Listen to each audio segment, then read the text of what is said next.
Heippa! Jatketaan koko kehon aivojumpalla. Nyt tulee myös tasapainoa.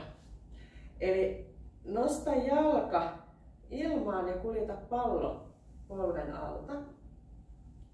Vaihda tässä keskellä toiseen käteen ja vie selän takaa.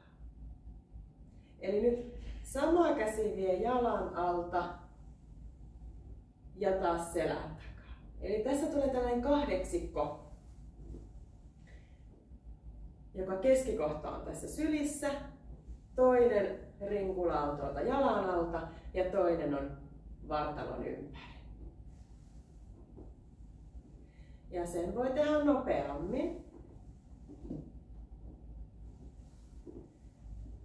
Ja sitten me tehdään tietenkin myös toisen jalan ympäri.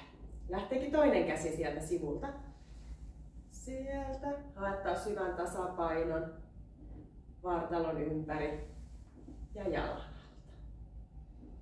Taas se keskikohta on tässä sylissä, aina käsi vaihtuu. Ja nyt jos haluat tähän lisää haastetta, niin sitä jalkaahan ei tarvitse päästää maahan ollenkaan, jos siellä yhdellä jalalla pysyy.